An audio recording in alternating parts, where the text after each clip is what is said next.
Hey guys, welcome to another corner of the basement. I'm continuing in my efforts to reorganize and make better use of the space, and I thought I'd show some sets that haven't been seen in a while, especially for the newer viewers. I was surprised at some of the comments I got on a recent acquisition of an Admiral set. Some of you saying you hadn't seen anything like it before. Well, if you go back and watch my earlier videos from 10 plus years ago, I've done a bunch of Admiral TVs. I have a bunch of Admiral TVs. I'm well versed in Admiral TVs. So, this corner of the basement still needs some help. I really hate this shelving system with this wire. Everything gets hung up, the feet on test equipment just fall into these holes. Yeah, I could put some masonite on it, but the other thing I hate is you can't adjust the height without taking the whole thing. It's just a terrible, terrible system.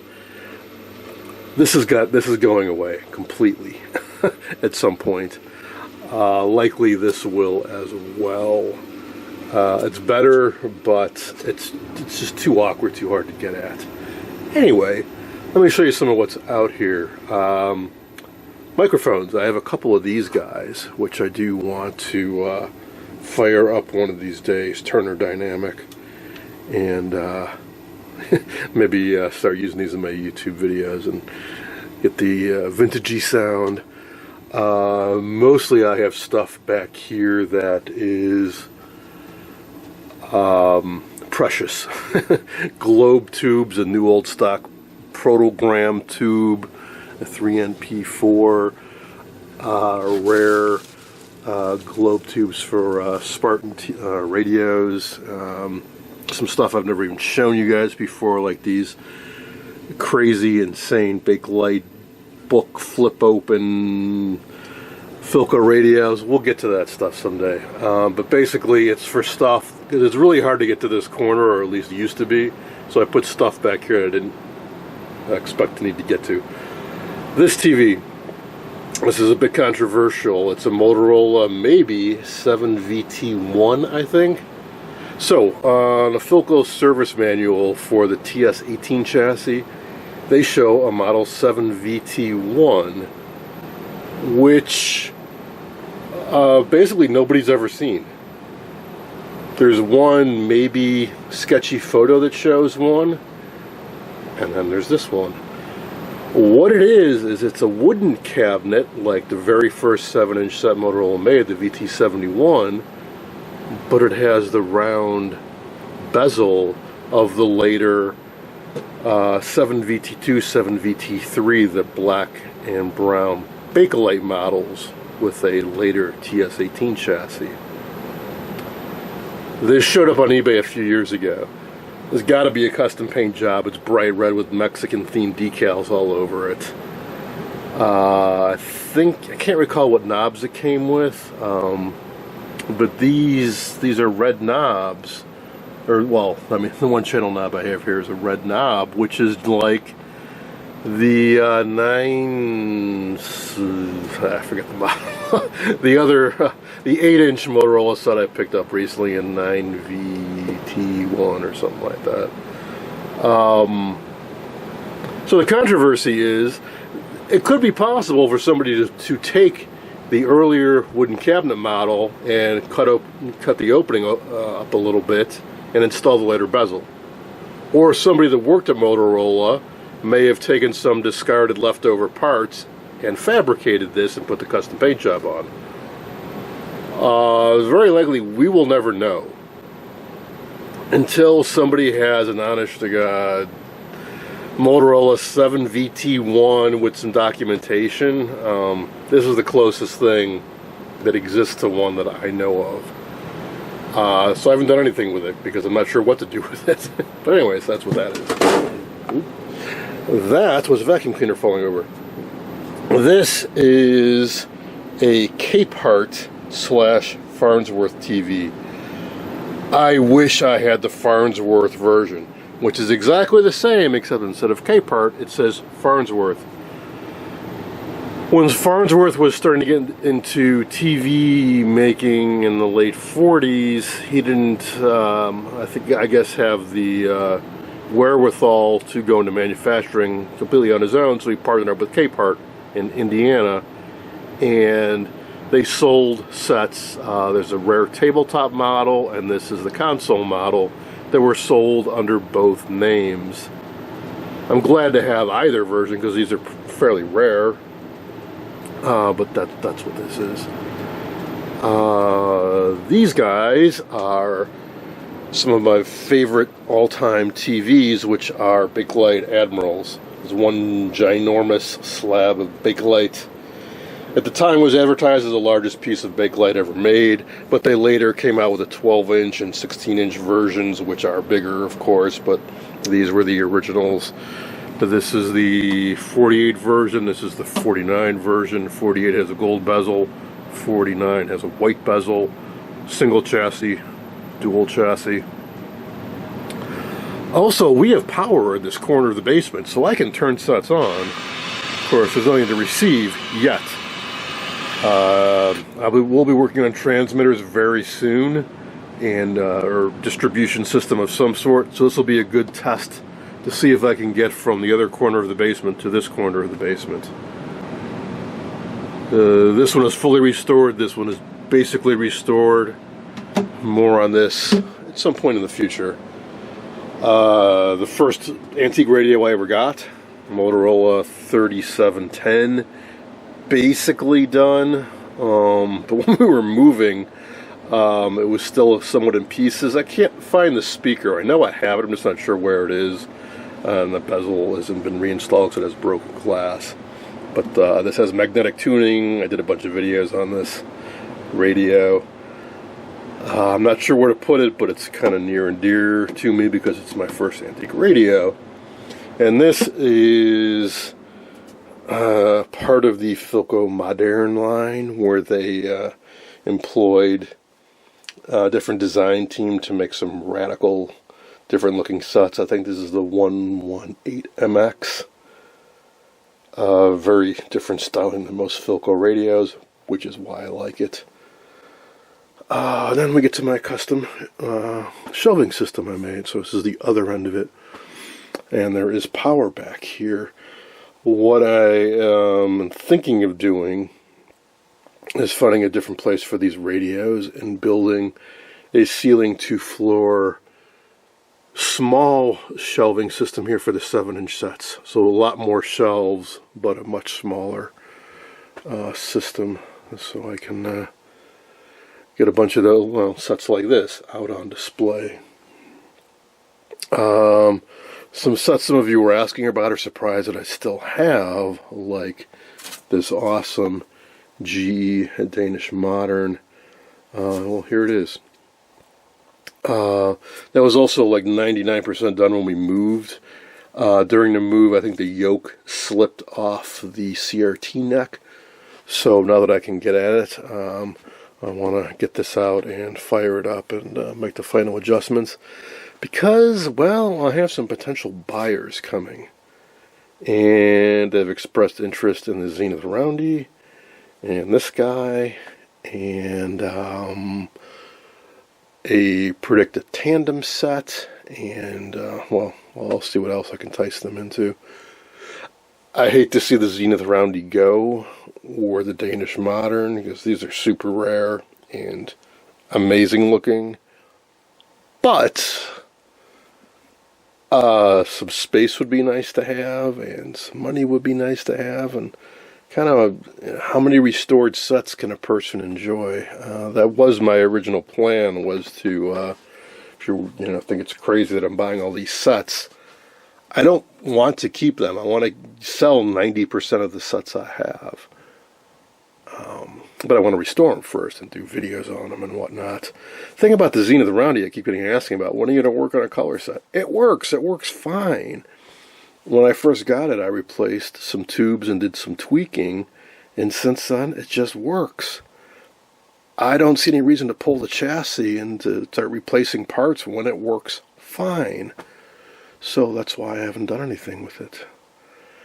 But I do want to get it out now so I can power it up and show it off to prospective buyers along with this set and some others. So we're playing some musical chairs in this area. So yeah, I guess for the rest of this video, I will get these two out and fire them up and give you potentially the last look you'll ever see at them, at least on my channel.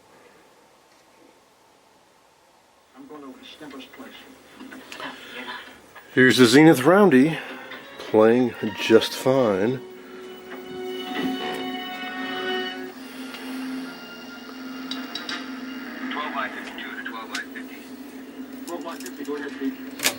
Yeah, just picked up a call from 54 in Stemper's lab. Shooting in progress. Oh, you'd want to know if you weren't on the line. Here's a Zenith Roundy, playing just fine. I've played it quite a few hours, and you know, this is why I've never pulled the chassis, done the convergence and all that. Is it works pretty darn well as is. Kudos to the Zenith engineers. I just didn't want to. I figured I would probably do more harm than good by pulling the chassis and trying to do any work on it. So that's that. So let's pull out the GE Coaxial next and take a look at it.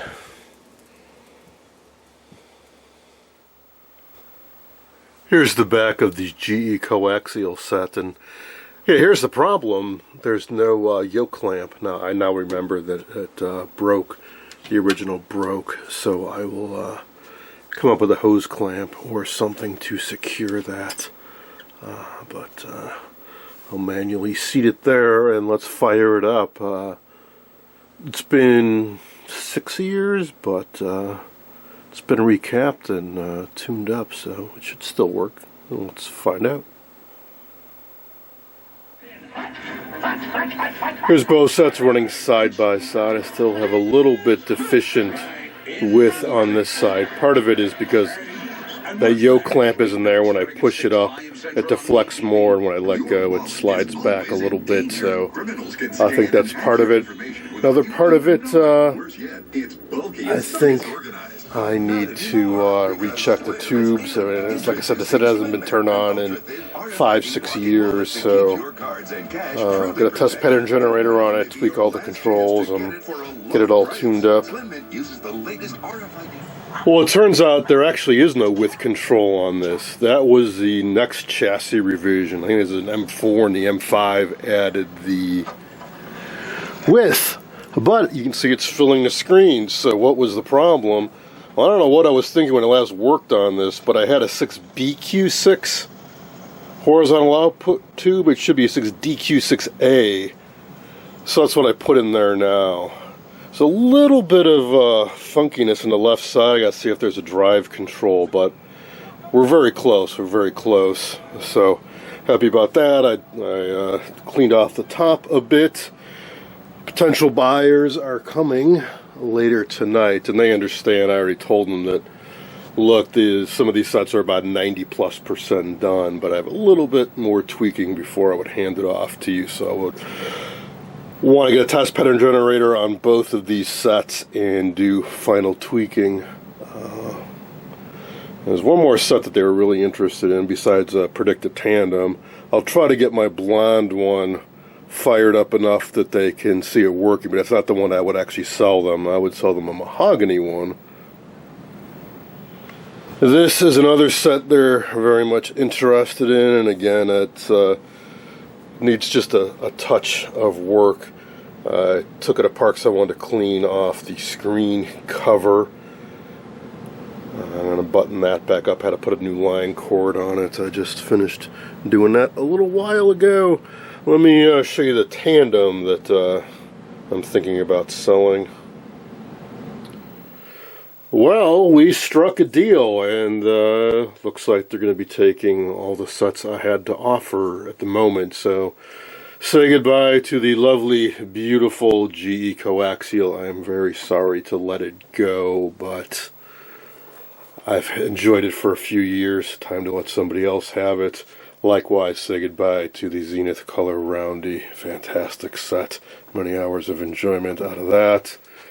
say goodbye to the two-tone Admiral portable. Notice it needs a little bit of work. That's why they didn't take any of these sets with them, is they all have minor screen geometry issues.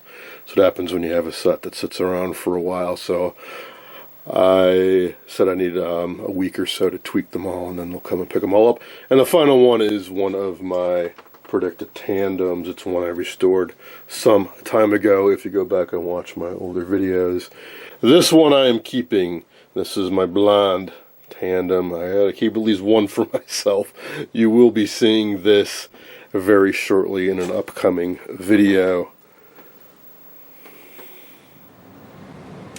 Well, plans changed a little bit. The Zenith Roundy is gone. The GE Coaxial is gone. The orange and white portable Admiral is gone, and soon one of these predicted tandems will be gone. Still doing a little bit of work on it. But I'm not going to bring in the projection set today. Hopefully very soon I will. But winter is upon us. It's safely stored in the garage. It's wet, it's sloppy, it's cold out there. So I'm kind of inclined to leave it where it is. All the electronics, all the sensitive stuff is inside, and I can work on it over the winter, so that's great. Meanwhile, here's what I've laid out. That is the first rectangular color Motorola set, which I have yet to talk about. Got it a few years ago. We'll get to it, especially now that it's out in the open, and it makes a nice replacement for the color Roundy that's no longer there. Now we get to the Dumont Clifton better, and my Philco Mystery Control radio, which is in fine condition. I got it, a decade plus ago. Should be fully restorable someday. And all the various knickknacks I've collected. There's a Midwest cathode beamer I got a while ago. Philco 3930, I think it'll be a good Friday night restoration. Potentially. Good, I can get at this guy. I need that for an upcoming demonstration. My Philco Safaris and so on and so forth. And, the Westinghouse WR8 columnaire, my longest running project. And the new shelving system with the sets arrayed off in the distance. And I bought another kit to make more shelves for way back there. Well, that's going to be it for now. It's definitely more livable down here. It's nice to be able to walk around the room again and get at some of these sets I haven't been able to get to easily in a long time. That's going to be it for now. Hope you enjoyed this look at me rambling while I rearrange things and got things ready to sell.